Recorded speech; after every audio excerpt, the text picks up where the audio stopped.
In this video, we are going to be deep sea fishing for the fastest fish in the ocean.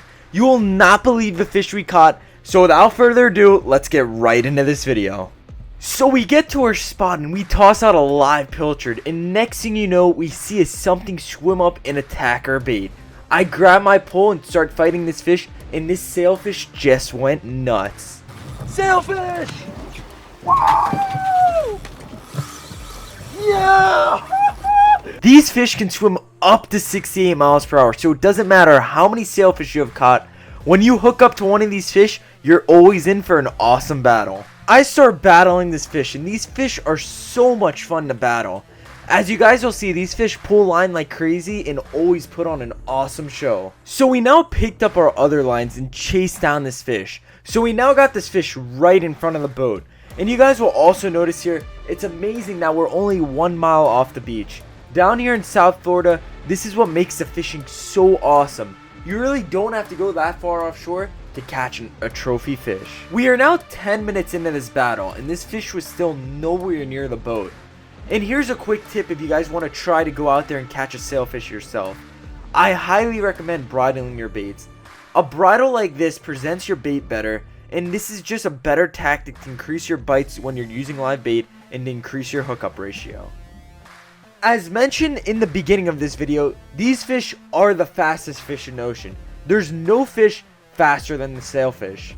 So also, after this awesome sailfish battle, you guys will not believe what we caught. So stay tuned to see another awesome fish.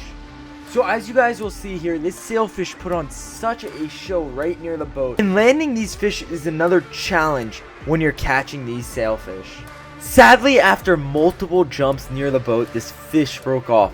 But we finished this awesome battle and decided we want to troll, and that's when we got this giant hit. I now start fighting this giant fish on the troll, and you guys will notice in almost every video, we always do a little bit of trolling.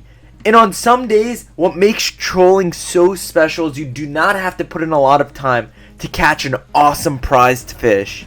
We now got this planer right behind the boat. And for those of you that don't know what a planer is an item that takes your bait deep. So instead of just trolling top lines, you can be covering different depths while you are trolling. So I disconnected it from my line and I just started reeling in these last couple of feet of line to the fish. So we now have got this fish right behind the boat.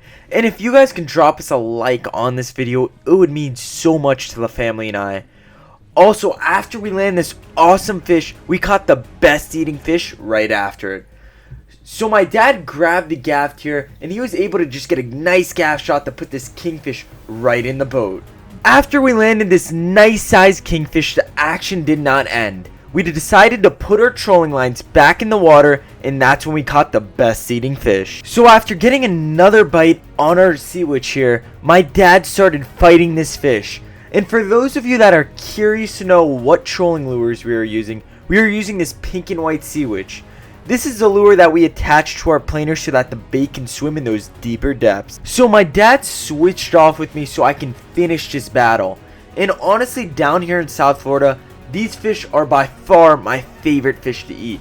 They taste amazing raw, but they also taste amazing seared or cooked. When we are trolling down here in South Florida, our target depths are usually that 100-foot depth to that 300-foot depth. Trolling takes a lot more strategy than a lot of people think. When we troll, we are always looking for ledges, seaweed lines. Seaweed lines is really great during this time of summer too. You find a lot of mahi when you troll those seaweed lines. And we usually troll over wrecks or any sort of structure. We now have got this planer right behind the boat. And all we have to do now is just disconnect it from our bridle system. And I highly recommend it, guys. If you guys are going to planer fish, there's no better way to do it than having a bridle system. You won't lose as many fish. It's going to make the experience a lot better. And if you do end up hooking that giant fish, it's going to make your life so much easier. This fish is now 80 feet right behind the boat.